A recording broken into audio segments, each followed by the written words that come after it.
नमस्कार, आप देख रहे हैं हिमाचल आज तक और मैं आपके साथ अम्बी वर्मा। तो चलिए आगे बढ़ते हैं कुछ खास खबरों की। हिमाचल प्रदेश भाजपा के प्रदेश अध्यक्ष डॉक्टर राजीव बिंदल ने कहा कि सुखविंदर सिंह सुक्खू के नेतृत्व वाली कांग्रेस सरकार ने झूठ बोलने के सारे रिकॉर्ड तोड़ दिए हैं। महाराष्ट्र के चुनावों में मुख्यमंत्री महोदय ने जोर शोर से ये घोषणा की है कि हिमाचल प्रदेश की 18 साल से ऊपर की हर बहन बेटी को कांग्रेस सरकार ने 1500 रुपए दे दिए हैं। अर्थात हिमाचल प्रदेश की हर बहन को 1500 रुपए हर महीने मिल रहे हैं। मुख्यमंत्री का ये कथन हिमाचल प्रदेश की बहन बेटियों के मान सम्मान को ठेस पहुंचाने वाला है। केवल महाराष्ट्र में राजनीतिक लाभ उठाने के लिए झूठी घोषणा कर देना और हिमाचल प्रदेश में बहन बेटियों को फूटी कौड़ी न देना, इससे बड़ा अन्याय शोषण हिमाचल की बहन बेटियों के साथ कोई नहीं हो सकता। डॉक्टर राजीव बिंदल ने कहा कि प्रदेश में 2022 में हुए विधानसभा चुनाव के दौरान कांग्रेस पार्टी ने सत्ता प्राप्त करने के लिए ये घोषणा की थी।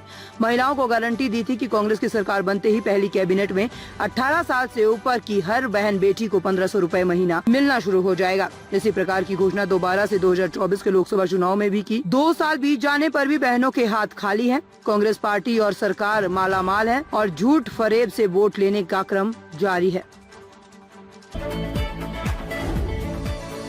राज्य बिजली बोर्ड को प्रदेश सरकार ने ही घाटे में डाल दिया है। 366.44 करोड़ रुपए की राशि तो उपभोक्ताओं से लेने हैं। 328 करोड़ सरकार के पास से बोर्ड ने लेना है, जबकि 36,000 कनेक्शन अभी पेंडिंग है और 260 करोड़ रुपए पेंशनर्स के देने के नाम पर घाटा याद आ जाता है। ये बात शनिवार को विद्युत बोर्ड पेंशनर्स फॉर्म के राज्य स्तरीय बैठक में पदाधिकारियों ने कही। बैठक में फॉर्म की नई कार्यकारिणी का भी गठन किया गया, जिसमें के.एस. गुप्ता अध्यक्ष और कुलदीप खरबाड़ा वरिष्ठ उपाध्यक्ष चुने गए। बैठक में कैबिनेट सब कमेटी को भंग करने की मांग भी की गई। मंडी में हुई राज्य स्तरीय बैठक में कुलदीप खरबाड़ा ने कहा कि बिजली बोर्ड के घाटे में जाने का कारण सरकार की अनदेखी और अधिकारियों की लापरवाही है। हिमाचल में कांग्रेस की कार्यकारिणी के गठन के लिए प्रक्रिया आरंभ हो गई है। पार्टी की नई कार्यकारिणी संतुलित होगी। एक तरफ क्षेत्रीय व जातीय संतुलन देखने को मिलेगा, दूसरी तरफ युवा और वरिष्ठ नेताओं की भी महत्वपूर्ण जिम्मेदारी होगी। संगठन के सूत्रों के अनुसार दिसंबर से पहले पार्टी की नई कार्यकारिणी घोषित कर दी जाएगी। मिशन 2027 पर आगे बढ़ रही कांग्रेस की राज्य, जिला व खंड कार्यकारिणी में कई बड़े बदलाव देखने को मिलेंगे। पार्टी में अपने नेताओं को शामिल करने के लिए जद्दोजहद होगी। यदि एक व्यक्ति एक पद के सिद्धांत को लागू किया जाता है तो नेता कार्यकारिणी में अपने लोगों को शामिल करने के लिए पूरा जोर लगाएंगे। मंत्री के अलावा बोर्ड व निगम के कई नेताओं के पास संगठन में भी महत्वपूर्ण पद है। हिमाचल प्रदेश के मुख्यमंत्री सुखविंदर सिंह सुक्खू ने लोकसभा में नेता प्रतिपक्ष राहुल गांधी द्वारा बाजार में कुछ कंपनियों के एकाधिकार को लेकर उठाई गई चिंताओं का समर्थन किया है।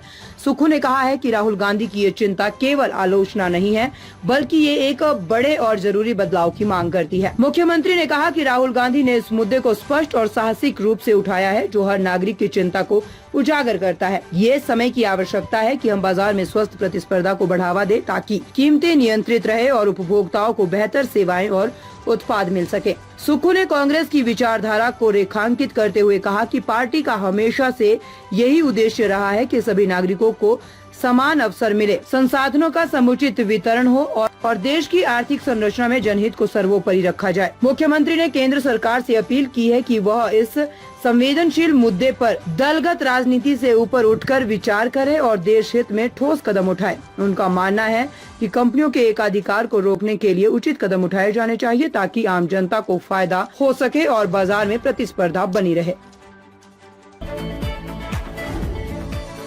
हिमाचल प्रदेश हाई कोर्ट ने चिट्टा तस्करी के आरोपियों को जमानत पर छोड़ने के मामले में कड़ा रुख अपनाया है। न्यायाधीश संदीप शर्मा की अदालत ने कहा है कि अगर चिट्टा तस्करी के आरोपियों को जल्द ही जमानत दी जाती है तो इससे समाज में गलत संदेश जाएगा। कोर्ट ने निचली अदालत को निर्देश दिया है कि जिन मामलों में आरोपियों को जमानत नहीं दी गई है, उनकी सुनवाई को प्राथमिकता दी जाए और समय सीमा के भीतर फैसला लिया जाए। हाई कोर्ट ने 3 अलग अलग मामलों में आरोपियों को जमानत देने से इनकार करते हुए याचिकाएं खारिज कर दी।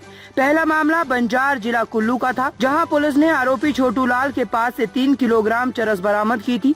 एनडीपीएस एक्ट की धारा 20 के तहत एफआईआर दर्ज होने के बाद आरोपी को गिरफ्तार किया गया था और वह दिसंबर 2023 से जेल में बंद है। पुलिस ने इस मामले में कोर्ट में चालान भी पेश कर दिया है। कोर्ट ने इस मामले में सख्त आदेश देते हुए कहा है कि ऐसे मामलों में देरी नहीं होनी चाहिए और आरोपियों को जमानत पर छोड़े जाने से न केवल कानून का उल्लंघन होगा, बल्कि इससे नशे के कारोबार के खिलाफ समाज का संदेश भी कमजोर होगा।